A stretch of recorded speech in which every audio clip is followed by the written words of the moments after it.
Hello, my YouTube family. I welcome you all to your very own channel Next Gen Teachers. हम कर रहे हैं BEd में paper 3 learning and teaching की तैयारी।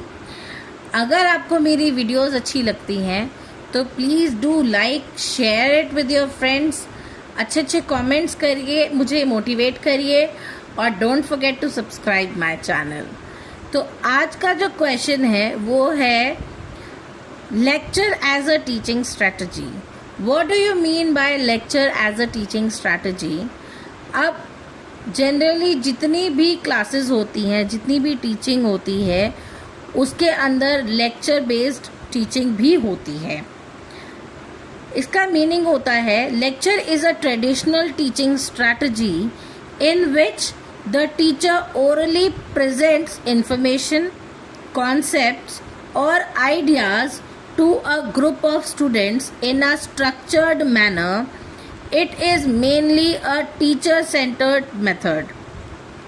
Now lecture जो है वो एक ऐसी टीचिंग स्ट्रेटजी है जो कि टीचर सेंटर्ड है, ना कि स्टूडेंट सेंटर्ड। इसके अंदर टीचर जो है अपने कंटेंट को एक लेक्चर के द्वारा प्रेजेंट करती है और समझाती है। Lecture as a teaching strategy, the teacher explains the topic systematically and clearly. Teacher जो है बच्चों को लेक्चर के द्वारा अपना जो टॉपिक है उसको सिस्टमैटिकली और क्लियरली समझाती है। स्टूडेंट्स का क्या रोल होता है इसमें? Students listen, take notes and try to understand the content. बच्चे क्या करते हैं, स्टूडेंट्स क्या करते हैं, नोट्स लेते हैं। पहले तो अच्छे से सुनते हैं, उसके नोट्स लेते हैं और उसे अच्छे से समझने की कोशिश करते हैं। It is useful for teaching large groups and covering a wide syllabus in limited time. अब लेक्चर बेस्ड टीचिंग तब होती है जब बहुत बड़ी क्लास हो और बहुत लार्ज ग्रुप हो बच्चों का, या फिर टीचर को कवर करने के लिए बहुत ज़्यादा सिलेबस हो। वाइड सिलेबस को लिमिटेड टाइम में कवर करने के लिए लेक्चर बेस्ड टीचिंग करवाई जाती है।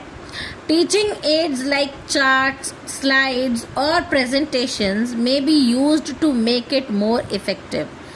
अब लेक्चर बेस्ड टीचिंग के अंदर स्लाइड्स, चार्ट्स और प्रेजेंटेशन भी दी जा सकती है, लेकिन वो भी लिमिटेड टाइम के अंदर ताकि लर्निंग को और ज़्यादा इफ़ेक्टिव बनाया जा सके। इसकी एडवांटेजेस हैं, it is time efficient and easy to organise. Lecture based teaching strategy जो है वो टाइम एफिशिएंट होती है, टाइम बचाती है और इजी टू ऑर्गेनाइज होती है। टीचर को पता होता है कि कौन सा टॉपिक कैसे पढ़ाना है। It is useful for introducing new topics. नए टॉपिक्स जो है बच्चों को इंट्रोड्यूस करने के लिए भी ये बहुत यूजफुल होता है। It is suitable for large classes. जो बहुत लार्ज नंबर ऑफ स्टूडेंट्स की जो क्लास होती है उसके लिए ये लेक्चर बेस्ड टीचिंग बहुत ज़्यादा सूटेबल होती है, क्योंकि बच्चों को बहुत ज़्यादा सिलेबस भी कवर करवा देती है और बहुत सारे बच्चों को जो है एक साथ में टॉपिक को एक्सप्लेन भी करवा देती है। इसका कंक्लूजन है lecture is a simple and widely used teaching strategy that helps in delivering content effectively. Through it requires support from other methods to ensure active student participation. अब लेक्चर जो है एक सिंपल और वाइडली यूज्ड टीचिंग स्ट्रैटेजी है जो कि help करता है कंटेंट को डिलीवर करने में इफ़ेक्टिवली। हालांकि इसे सपोर्ट लगती है और भी मेथड्स की, ताकि बच्चों की जो एक्टिव पार्टिसिपेशन है वो इसमें हो सके, लेकिन वाइड सिलेबस को लिमिटेड टाइम के अंदर कवर करने में और लार्ज ग्रुप ऑफ स्टूडेंट्स को एक ही जगह पर अच्छे से समझाने के लिए ये lecture based teaching strategy use की जाती है। तो ये था आज का टॉपिक। आई होप आपको समझ आया होगा। अगर आपको मेरी वीडियोस अच्छी लगती हैं तो please do like, share it with your friends, अच्छे कमेंट्स करिए और मुझे मोटिवेट करिए, and don't forget to subscribe my channel. तब तक के लिए थैंक यू।